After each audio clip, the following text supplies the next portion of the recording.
అంటే మీరు అనవసరంగా కెలుక్కుంటున్నారు. మీరు చంద్రబాబు నాయుడు గారి పేరెత్తి, రాష్ట్రం పేరెత్తి. ఒకసారి అలాగే జగన్మోహన్ రెడ్డి ఇంటికి వెళ్ళావు. జగన్మోహన్ రెడ్డి మా అన్న కలిస్తే తప్పేంటి అన్నావు. ఏమైంది ఇప్పుడు? మీరు మీ రాష్ట్రంలో మీ రాజకీయాలు మీరు చేసుకోండి. చంద్రబాబు నాయుడు గారి పరిపాలిస్తున్నటువంటి ఆంధ్రప్రదేశ్ని నోటి ద్వారా ఏదన్నా వాగారనుకోండి, మీకు ప్రజలు తగిన శాస్తి చేస్తారు. మీ దగ్గర గెలిచినటువంటి 39 మంది ఎమ్మెల్యేలు కూడా, అందులో దాదాపు 15 మంది ఏదైతే మా ఆవిడ గాంధీ కానీ, ఎమ్మెల్యే గాంధీ కానీ, అలాగే ఇంకా చాలామంది మిత్రులు ఉన్నారు. వాళ్ళందరూ గెలిచారంటే ఆ రోజు నువ్వు అందరి తప్పు అని ప్రజల్లోకి తీసుకెళ్ళి చంద్రబాబు నాయుడు గారిని కేటీఆర్ అన్నం తప్పు, చంద్రబాబు నాయుడు గారు అరెస్టుని ఖండించారు కాబట్టి గెలిచారు వాళ్ళందరూ.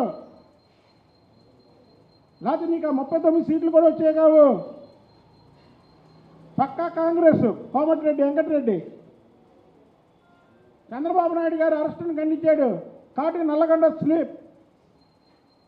చంద్రబాబు నాయుడు గారు ఏదో మీ రాష్ట్రం వదిలి ఆంధ్రప్రదేశ్ని పరిపాలిస్తున్నాడని మీరేదో నోటుకొచ్చినట్టు చంద్రబాబు నాయుడు గారి గురించో లేదా ఈ రాష్ట్రం గురించో మాట్లాడారనుకో, మీకు రానున్న రోజుల్లో సిరిసిల్లలో కూడా నువ్వు గెలవు.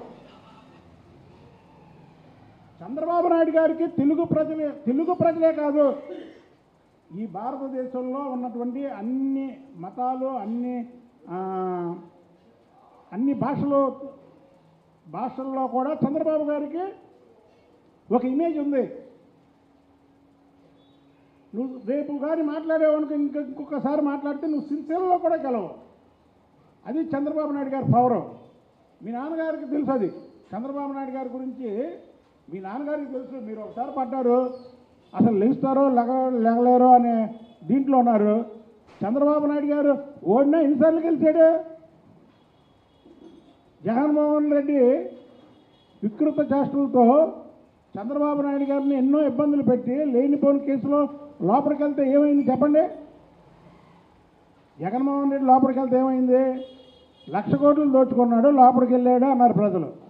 అదే చంద్రబాబు నాయుడిని అన్యాయంగా లోపల జైల్లో వేస్తే ఏమన్నారు? అని అన్యాయంగా వేశారు చంద్రబాబు నాయుడిని. చంద్రబాబు నాయుడు గారు అవినీతికి దూరంగా ఉంటాడు, చంద్రబాబు నాయుడు గారికి ఇలాగ వేయడం ఏంటని ప్రజలందరూ కూడా ముక్త కంఠంతో ఖండించడమే కాకుండా రోడ్డు మీదకి వచ్చారు.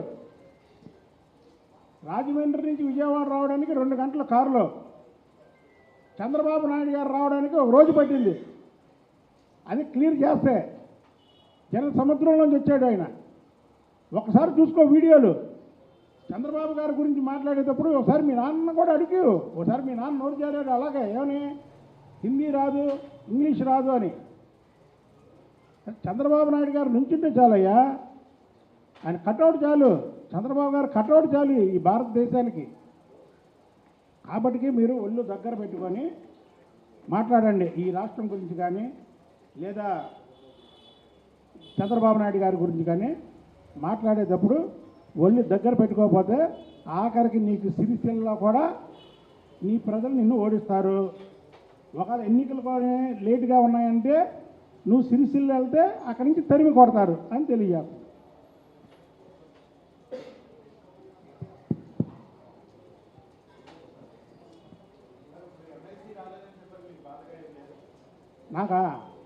నాదెందుకు తమ్ముడు, చంద్రబాబు నాయుడు గారు నాకు దేవుడితో సమానం. అప్పుడప్పుడు భక్తులకి పరీక్ష పెడతారు దేవుళ్ళు కూడా. సినిమాలు చూడవా? సినిమాలు చూసినప్పుడు అది ఆ భక్తుడికి పరీక్ష పెడతారు దేవుడు. అరే రాత నేను చెప్పుతా ఎప్పుడు కూడా, నాకు చంద్రబాబు నాయుడు గారు అనే వ్యక్తి దేవుడితో సమానం. నాకు పదవి ఇచ్చినా ఇవ్వకపోయినా నేను చంద్రబాబు నాయుడు గారికి అంకితంతో పనిచేస్తా. అంతేగాని పదవి వస్తే ఒకలాగా, పదవి రాకపోతే ఒకలాగా ఇది కాదు. అక్కడ ఈక్వేషన్స్ ఇంకోటి ఇవన్నీ చూసుకొని పదవులు ఇస్తారు.